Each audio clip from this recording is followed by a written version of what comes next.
하려고 합니다. 우리가 오늘 읽은 본문은 우리가 잘 아는 것처럼 모세가 부르심을 받는 장면입니다. 모세라는 말의 이름은 물에서 건져냈다라는 뜻입니다. 모세라고 모세의 이름을 불러낼 때 모세가 누구인지를 다 아는 거죠. 모세가 애굽의 바로의 딸의 아들로 입양되어져서 바로의 궁전에서 생활할 때도 사람들은 다 그를 모세라고 불렀습니다. 당연히 이 모세가 입양된 아이라는 것, 그리고 물에서 건져낸 아이라는 것을 알게 됐을 겁니다. 모세는 자기의 이름이 불려질 때마다 자기의 태생에서부터 나일강가에 이렇게 갈대 상자에 담겨 물가에 띄워지던 사건, 그리고 바로의 딸이 모욕하러 왔다 그것을 발견해내는 것, 그리고 그 뒤에 그 사건을 이렇게 상황을 지켜보던 모세의 누이가 유모를 찾는 그 바로의 딸에게 나아가서 내가 알고 있는 유모가 있으니 라고 해서 모세의 친모의 젖을 먹으면서 최소한 3살에서 5살이 될 때까지 자라나게 됐던 그 어린 시절을 모세는 스스로 리마인드 했을 겁니다. 어쩌면 모세는 자기의 삶이 굉장히 독특하고 특별하다고 여겼을지도 모르겠습니다. 어릴 때 주변에 있는 남자 아이들은 다 죽임을 당하던 때에 구사일생으로 살아났다는 것만으로도 혹시 내 인생에 특별한 의미가 있는 거 아닐까, 이런 생각해보지 않겠습니까? 여러분 잘 모르겠습니다. 저는 어릴 때 저희가 이제 막내로 태어났는데 저희 어머님이 제가 태어나서 젖을 먹을 때 이제 젖이 부족하고 젖이 나오지 않아서 저를 이제 결국 분유를 먹이면서, 옛날에 우유가 없었으니까 분유를 먹이면서 키웠는데 제가 분유를 못 먹는 거죠. 그럼 그 당시에 분유도 못 먹고 젖이 부족하니 아이가 건강하게 자랄 일이 없지 않겠습니까? 근데 마침 저랑 한 달 사이로 딸을 출산한 집이 있는 거예요. 굉장히 우연이죠. 100명도 안 되는 한 50가구 사는 작은 동네에 한 집에 아들이 태어났고 한 달 뒤에 한 집에 딸이 태어났다라고 하는 부분도 굉장한 우연인 거죠. 그래서 정말로 제가 이제 그 음식에 문제가 있을 때 소위 말하는 젖동량이라고 하는 걸 제가 자라났습니다. 제가 이제 그렇게 자라나고 이제 초등학교를 가게 되고 온 동네 사람들은 제가 누 집에 어떤 아줌마의 젖을 먹으면서 자랐다라는 걸 다 알고 있는 거죠. 제가 학교 갔을 때 저희 또 아이들이 저를 어떻게 놀려먹었냐면 천생연분이라는 거죠. 하늘이 맺어준 짝. 저는 남자아이고 저기는 딸이고 그 우연이라고 하는 거죠. 기연이라고 하는 거. 어쩌면 하늘이 너를 줘. 제가 중학교를 다니고 이럴 때도 그런 이야기를 들으면 저도 모르게 어쩌면 저 아이가 자라서 그런 거 있죠. 우리가 드라마는 아니더라도 어린 시절에 어떤 특별한 사건 하나를 연상하고 연결해서 그것 때문에 내가 유치원에 아니면 초등학교에 친구와 결혼하는 어떤 로맨틱한 어떤 부분을 꿈꾸게 된다든지 이런 거 있죠. 이제 그런 부분들을 한번 상상해 보시죠. 모세가 자기 이름이 어릴 때부터 불려받을 때에 자신의 특별한 출생의 부분이 부끄러움이면서, 한편에는 부끄러움이면서, 왜냐하면 바로의 궁전에 바로 왕의 공주의 아들로 있지만 그 공주의 아들로서의 특권을 다 누리지 못하는 제한인 것에 반해서 반대쪽으로, 그럼 내가 히브리인이고 또 히브리 사람들이 이런 상황들이 있는데 내가 특별하게 그들 중에 특별한 존재로 이렇게 자라게 될 때 내가 이 백성들을 향해서, 내 백성들을 향해서 뭔가 특별하지 않을까라고 하는 양가 감정이라고 하는 부분입니다. 우리가 이민 생활하면서 이런 양가 감정 많이 느끼지 않습니까? 이쪽에서는 부족함이나 결핍을, 근데 반대로 이쪽에서는 내가 다른 한국 사람들보다는 조금 더 나은, 조금 더 배려한 이런 부분들에 대한 욕구가 이렇게 있죠.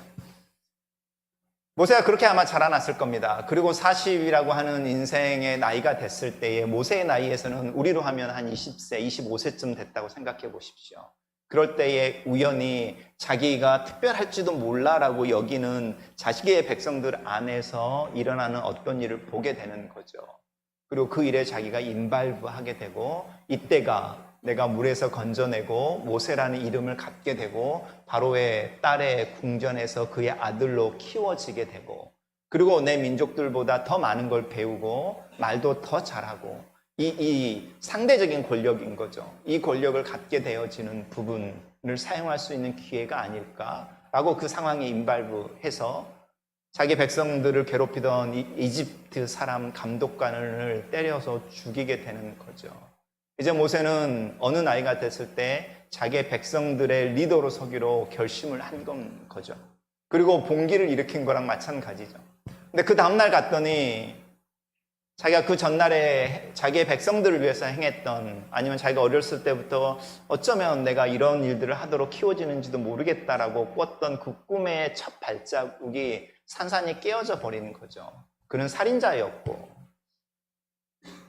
그리고 그의 백성들은 모세를 자기의 편이라고 이해하지 않고 오히려 네가 뭔데? 라고 나오는 부분인 거죠. 여러분이 20대 초반이나 10대 후반에 깨어진 꿈을 경험해 보셨습니까?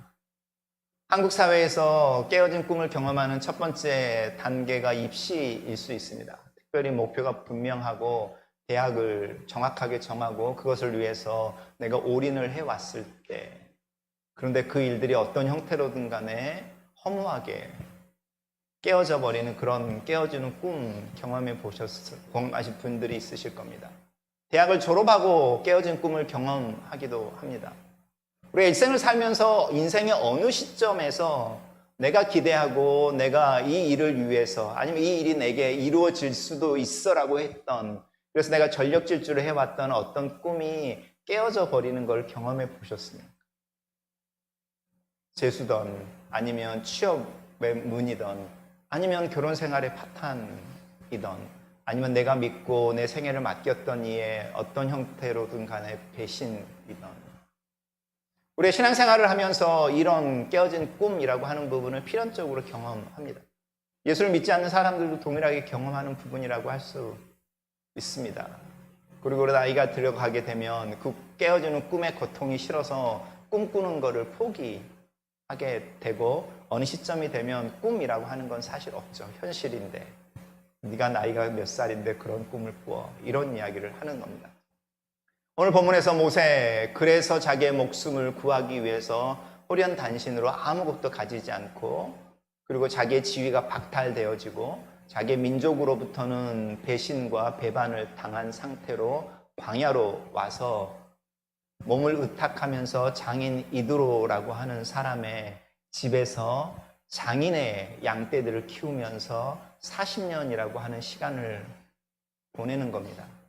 성경에는 이 40년이라는 시간이 아무 말도 없이 확 지나가 버리지만, 모세가 매일같이 양떼를 몰고 광야에 나가서 양들을 먹이고 해가 질 때쯤 되면 그들을 불러서 자기 장인의 집으로 돌아올 때, 그 사이에 모세는 무슨 생각을 했을까요? 다윗처럼 노래를 불렀을까요? 모세의 노래와 다윗의 노래는 굉장히 다릅니다.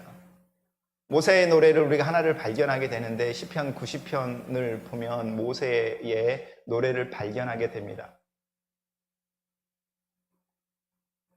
그 모세의 노래 코아 중에 핵심으로 들어가면 인생이 길면 80 아니면 70 사는데,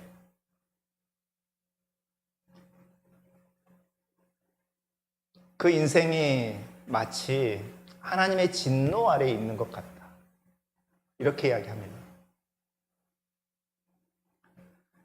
녹록하지 않은 인생인 건 거죠. 하루하루를 살아간다고 하는 부분, 그 40년의 회환이라고 하는 부분인 거죠. 왜 이 시편 90편이 모세의 생애의 어느 때쯤에 노래로 불려졌을까라고 할 때, 인생이 길면 80, 짧으면 70이라고 노래하는 걸 보면 어쩌면 모세가 120살에 이 노래를 짓지는 않았을 것 같습니다.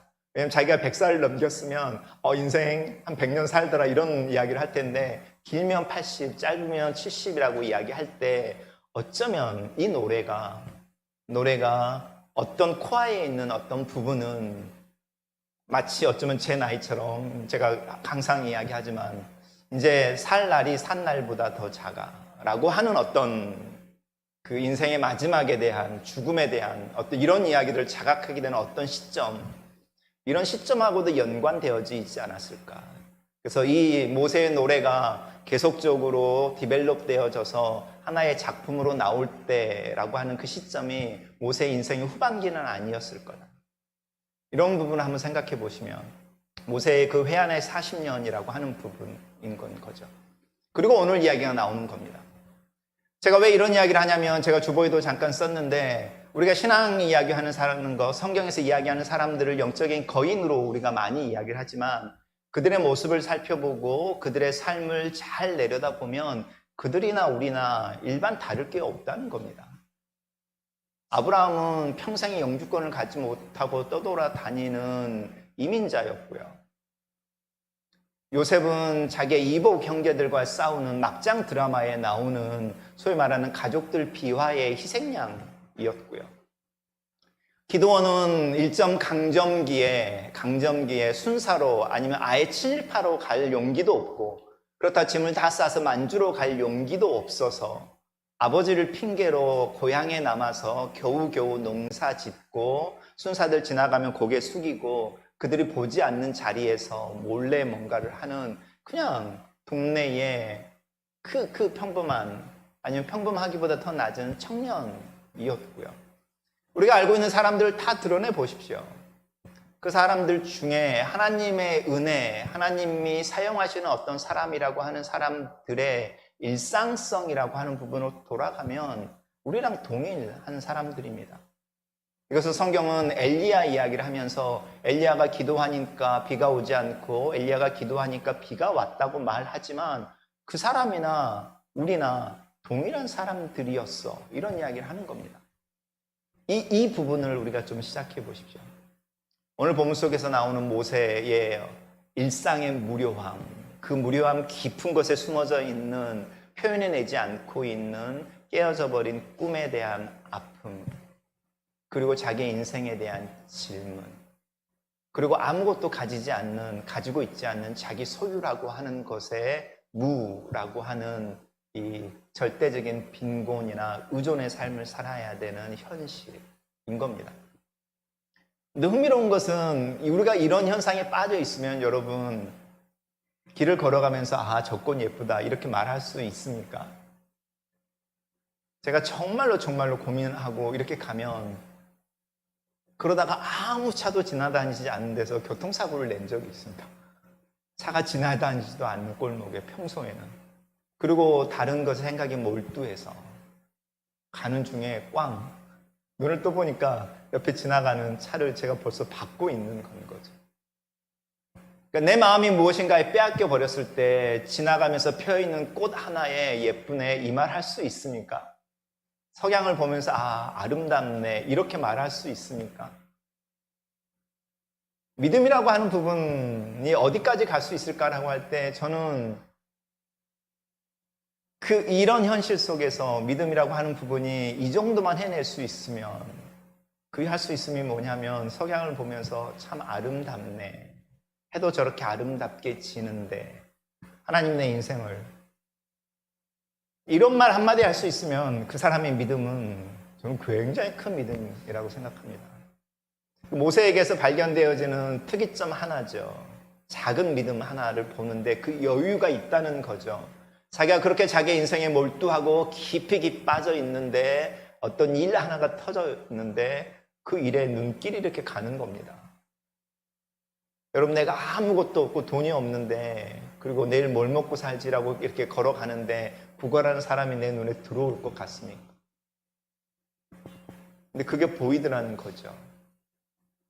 그리고 자기도 모르게 주머니에서 그게 뭐 펜이든 아니면 룬이든 있는 거 하나를 떨쳐주더라는 겁니다. 이 여유로움이라고 하는 부분이죠. 어쩌면 믿음의 영역이 아닐 수도 있습니다.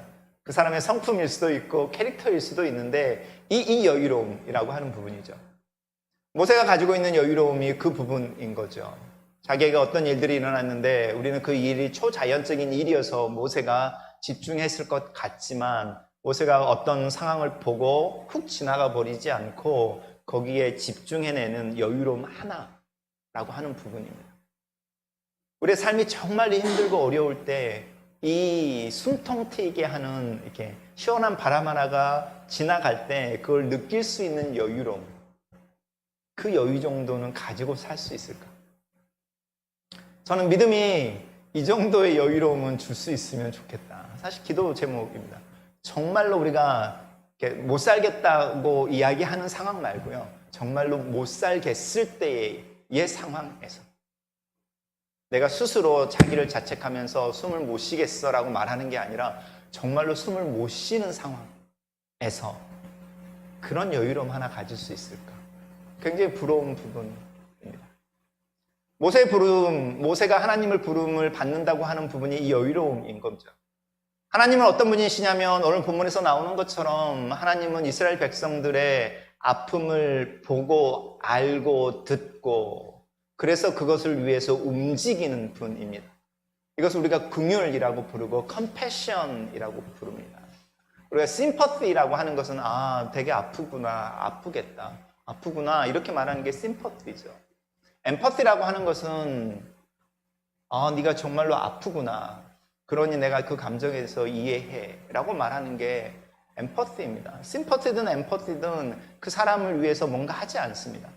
컴패션이라고 하는 긍휼은 그래서 그 아픈 사람을 부둥켜 안고 울어버린다든지, 아니 그 아픔이 어떤 아픔인지를 공유하기 위해서 자기도 자기 손에 찔러서 같은 피를 낸다든지, 고통을 공유하는 것을 뛰어넘어서 그 사람을 위해서 뭔가 액션하는 게 컴패션이라고 하는 건데요. 그래서 컴패션에는 고통의 쉐어나 이렇게 알아차림의 문제가 아니라 그래서 내가 그 고통에 대해서 어떤 반응을 해줄게, 액션을 해줄게까지 가는 건데, 하나님은 컴패션의 하나님이죠. 그 이야기를 하는 거죠. 내가 이스라엘 백성들의 고난받는 상황을 보았고 그들이 이집트 감독관들의 채찍에 맞아 그 신음을 하고 고통을 지르는 걸 내가 들었고, 그리고 그 밤새 끙끙거리면서 잠자지 못하는 그 신음을 내가 들었고, 그리고 이스라엘 사람들을 향하여 이집트 사람들을 어떻게 학대하는지를 내가 봤고, 그래서 내가 이제 내려가서 그들을 위해 뭔가 이렇게 이야기하는 분입니다. 이 하나님이 우리의 삶의 현장에서 뭘 하고 계실까요? 우리가 하나님이 은혜가 처한 상황에서 과연 뭔가 인발부에 계시느냐? 이렇게 질문을 던질지 몰라도 성경은 뭐라고 말하냐면 하나님이 알아 이렇게 이야기하십니다. 하나님이 네 상황을 알아, 네 마음의 근심을 알아, 네 마음의 고통을 알아, 네 입에서 나오는 한숨과 그 신음의 의미를 알아, 그 시름을 알아 이렇게 말씀하십니다. 그리고 나서 네 삶에 뭔가를 하기 위해 네 옆에 계셔, 너에게로 오셔 이렇게 이야기합니다. 반대로 돌아가면 하나님이 만약에 그런 분이라면 우리는 그걸 알아차릴 수 있을까라는 겁니다. 오늘 그 이야기를 좀 나눠보는 거죠. 하나님이 우리의 형편을 알고 계십니다. 아멘. 내 신음을 들으십니다. 아멘. 내 한숨소리에 내 모든 상황이 담겨져서 아버지 한마디 하고 통곡해버리는 그 울음에 담긴 기도의 제목을 다 아십니다. 오케이. 그거를 내가 언제 알아차리냐는 거예요. 그런 하나님이라는 거를 내가 언제 느끼냐는 거예요. 그런 하나님이라는 거를 내가 언제 경험하느냐라고 하는 부분입니다. 그 부분에 대한 이야기인 거죠. 하나님이 모세에게 굉장히 특별한 방법처럼 나타나는 것 같지만 되게 자연스러운 현상입니다. 왜냐하면 이 떨기나무라고 하는 것은 그냥 굴러다니는 마른 나무이고요. 사막에서는 그런 나무들이 돌아다니다가 요즘 자연적으로 발화가 되는 것처럼 불 붙는 일들이 자주 있습니다. 흔한 일입니다. 그 흔한 일에 모세가 집중해서 뭘 발견하냐면 그 떨기나무가 불이 붙었다라는 거에 집중하는 게 아니라 타지 않다라는 부분인 거죠. 우리가 이렇게 힘든 상황에서 걸어가는 중에 석양을 보면서 아름답더라라고 하는 부분에 초점을 맞추다가 문득 하나를 더 내려갈 수 있겠느냐라고 하는 부분이 믿음인 거죠. 우리가 믿음을 사용한다고 할 때 하나님은 이미 우리와 함께 계십니다. 우리 맨날 그 고백하잖아요. 우리가 믿는 하나님의 또 다른 이름이 임마누엘이라면서요. 우리와 함께 하시는 하나님. 우리가 그걸 알아차리느냐라는 거죠. 언제, 어떻게 알아차릴 수 있을까? 저는 여러분들에게 그것을 여러분의 마음에 작은 틈 하나처럼 작은 시선 하나 고정해낼 수 있는 그 잠깐이라고 하는 그 잠깐, 이걸 어떻게 부를지 모르겠어요. 그 잠깐의 멈춤, 여유로움, 아니면 그 잠깐 내 상황을 잊어버리고 어디 하나에 딱 이렇게 직면하는 그 어떤 순간, 그 순간에서 하나님을 발견해낼 수 있다는 겁니다. 내가 힘들고 어렵게 왔다가도 아이의 환한 미소 하나 보면서 오늘 하루 내가 잘 살았지.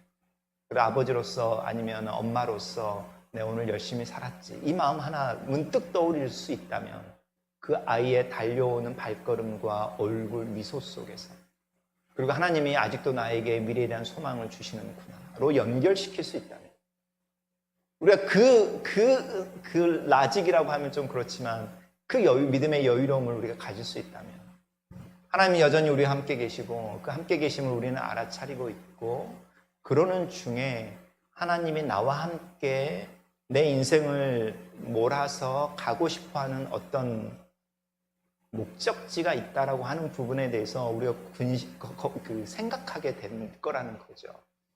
하나님, 그럼 나로 하여금 내 이 아이와 함께 내 인생을 어디로 언제까지 이렇게 가게 하실까라고 하는 퀘스천 하나를 가지게 되면, 우리는 모세가 하나님과 대화 나누는 그 대화 속으로 들어가서 모세가 경험한 하나님이라고 하는 그 하나님을 우리도 경험할 수 있지 않을까, 그 이야기를 좀 나눠봅니다. 여러분의 마음속에 계시는 성령이 잠깐 열어주는 그 여유로움이라고 하는 잠깐의 찰나의 여유로움을 잡을 수 있는 그 믿음을 위해서 우리 한번 기도하면 좋겠습니다. 우리 일상이 정말로 힘들고 어려울 때라고 할 때, 미래가 불안할수록 우리의 이마를 스치고 지나가는 시원한 바람 하나가 반드시 있습니다. 그게 없으면 우리가 견딜 수가 없거든요. 그 바람이 뭐냐라는 걸 알아차리고 있느냐, 그리고 그 이마를 스치고 지나가서 그렇지라고 해주는 그 시원한 바람 하나, 그 바람 하나에서 하나님의 손길과 연결시킬 수 있다면, 우리는 동일하게 모세가 불타는 떨기나무를 바라보고 그 나무를 더 자세히 바라보러 다가가는 중에 하나님을 경험하게 되는 그 터닝하는 모먼트, 그 모먼트를 우리도 인생에 가지게 되지 않을까. 그런 나눔을 오늘은 좀 맞춰보고요. 오늘 이야기는 조금 더 해보겠습니다. 우리 기도하겠습니다. 우리 시간에 눈을 감고 하나님이 우리의 인생에, 특별히 내 삶의 상황이나 지금의 현실이 불확실하고 내가 해야 되는 수많은 투두 리스트와 또 내게 주어지는 어떤 목표가 있는데 내 상황이 그것으로부터 멀어지고 있다라고 느껴지는, 또 그래서 더 불안한 분들이 계시다면 잠깐 눈을 감고 그 불안함 가운데서도 나로 하여금 오늘 하루를 살게 하는 시원한 바람의 한 자락처럼 내 이마를, 내 얼굴을 스치고 가는 그 시원한 바람 한 자락을 한번 찾아보십시오. 그것이 무엇인지 한번 발견해 보십시오.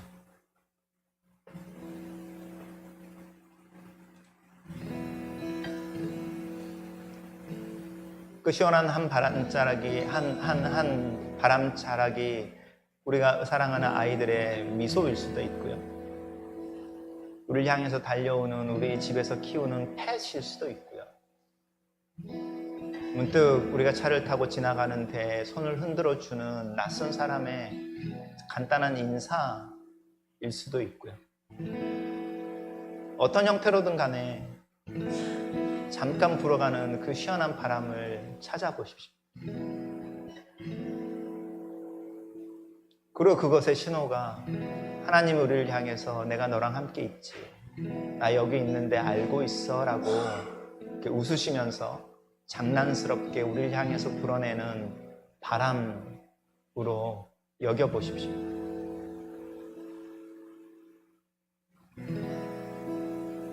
그리고 그 느낌을 따라 한 걸음 더 나아가서 그렇죠 하나님 내 인생에 함께 계시고 나로 하여금 오늘 하루를 견딜 수 있는 힘을 주시고 또 내일 하루를 시작할 수 있는 은혜를 주시고 내 생명을 오늘도 유지해 주시고 내일도 유지해 주실 것이고 우리가 죽겠다 하지만 절대로 죽은 자들이나 죽는 것이 아니라